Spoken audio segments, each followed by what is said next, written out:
Hi, I'm Serina. I'm an educator here at Keswick Well Center for Healthy Living in Baltimore. Today we're going to do a little planting. So hanging baskets, right? We see them everywhere. And automatically, I think most of us think, oh, pretty flowers. But hanging baskets are a great way to have your own little garden in a small space. All you really need is a hook, some really good light, and just a little bit of soil. So you can use any type. This one is a super inexpensive one from basically like the dollar store. And these can be reused. You can buy replacement coir mats here, and or you can use basic peat moss as your filler in your base here. Basically, this allows us to have a medium that is drainable and provides lots of air to the soil and the roots of your plant. So what do you plant in a hanging basket? So obviously they're not very deep. So you need something that's got a relatively short root base to be able to properly grow your plant. So in other words, tomatoes, which have a very large root base, are not an ideal thing for our plant. But almost every single one of your herbs are. And the wonderful thing about having a hanging herb basket is, for one, they look pretty. Two, it smells really good. And three, because you've got this nice little small space, it's great for corralling spices that like to take over. Things like oregano or mint that if you have them in an open space, they will take that open space over completely and pretty much like squish out anything else that's there. So it's a great way to do this. Plus, if you are in an apartment or only have a very small little balcony, but you've got good light, perfect way. So things that can go in here, as I said, are just about any of your herbs, and you can do them, all of these things, either from seed or from small plants. I have done strawberries in here, which is lovely to like walk out onto your patio or your backyard and snag a strawberry and keep on going. You can do a lot of leafy greens in small productions as well. You can actually do some green beans. You can do about 2 different green beans, and they will grow downwards rather than upwards, and you'll have green beans to pick off this. And here is my favorite, and my trick for you today is lettuce. Okay, so I love fresh lettuce, and fresh lettuce is super easy to grow, and you can grow it very, very, very early in the spring. And then as long as your weather temperature doesn't get too hot and or you have a place to kind of cover it, you can actually grow lettuce well into the warmer summer months. Now, this lettuce ain't looking so hot. You know why?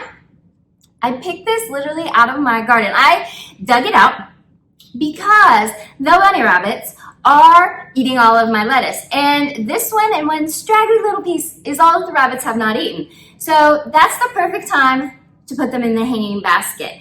And as I said, they look so nice. You just, with lettuce, the nice thing is that if you will just cut it down to just above the dirt, within a few days, 2 weeks, you will have an entirely new head of lettuce. So, as I said, this guy has seen better days, so we're gonna get him in this pot quickly. So all you're going to need is some kind of good quality potting soil.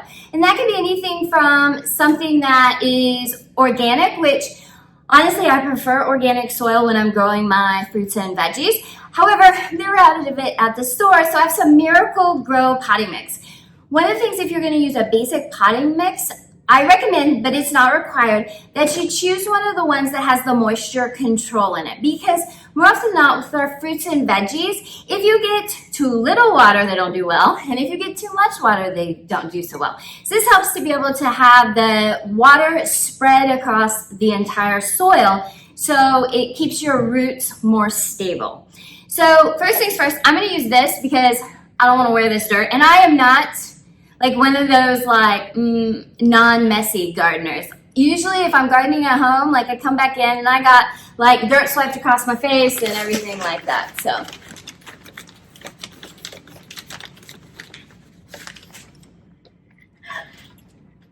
if you've got any big clumps, just break those up.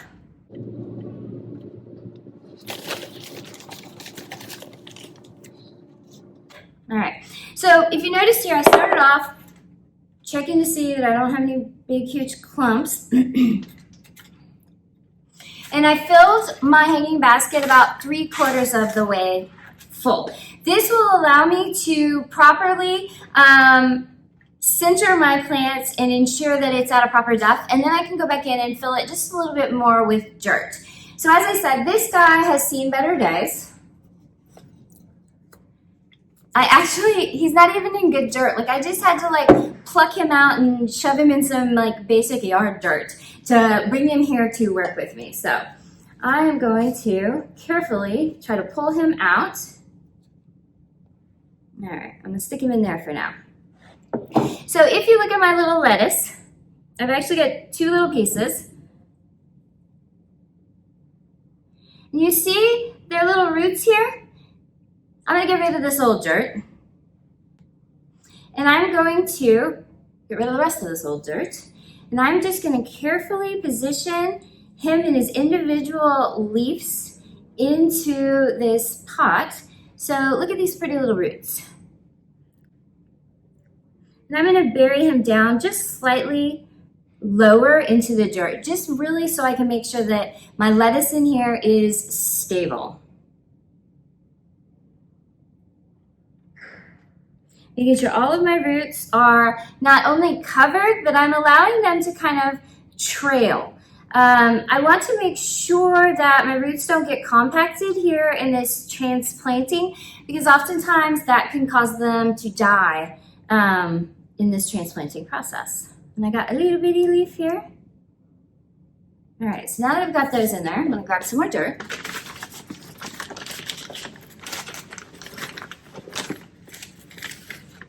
Now, I am most definitely like a finger gardener where I'm using my hands. I have a cute little trowel over here, but for me, part of gardening is that feeling of like connecting with the earth and really like surrounding yourself in it all, the smell, the feel, and all of that. So as much as possible, I like to get my hands dirty. This also goes back to that whole idea of I'm not one of those clean gardeners here. Usually I have to clean everything up. My work area, myself, everything like that. So let's grab a little bit more of this dirt.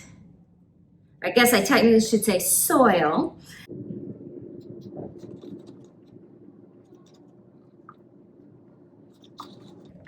Stick this in here in the middle.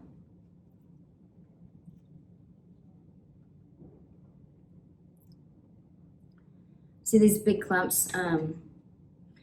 I was planting with this bag over the weekend and then it sat outside, so it's dried out a little bit, but that's okay.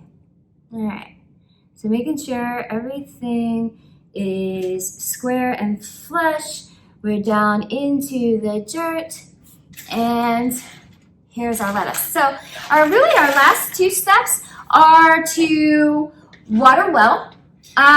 For the most part, when you're watering your plants and veggies, ideally we want to use like room temperature water. So not straight out of the garden hose where it's either probably too cold or too hot, and or straight out of the tap because it's usually way too cold. If you do that, it's fine, but think about hopping into a super cold shower. You go, ah! Well, the roots do the same thing as well. So if you can do room temperature water, that's great. So really, I want to give this a nice even watering to the point that it's going to start to get a few drips out the sides and the bottom of this quarter basket. This is going to ensure that it's got ample water for its first watering and that it's even, which will make this moisture control soil be able to manage it better over time. Then it's ready to be hung in a nice, bright place. You're going to want to water your lettuce, depending on how hot it is, probably every 2 days or so. Big thing is to do a soil check. You know, stick your finger in, see if there's moisture there. One of the things is that it should be slightly damp, but not dry. Right here, this is too dry. If your roots aren't, especially as it's first beginning to take shape in your pot, if your roots are too dry and or if they're too wet, they will either dry up or they will mold. So water becomes super consistent. As I said, in probably about 2 weeks, this lettuce will be ready, and I will come through and I will cut each individual section of lettuce within about, I don't know, half an inch or so of the dirt, and then continue to water and grow, and it will continue to repropagate itself. So lettuce is a wonderful way. It's also a fun way to get kids and non-veggie lovers to not only participate in gardening, but to eat their veggies because they grew them themselves. And so we have pride in what we made and pride in what we ate. So I hope you enjoyed this video. If you have any questions, please feel free to give us a call over here at the Wise and Well Center. And we look forward to seeing you in person very soon. Have a wonderful day. Bye-bye.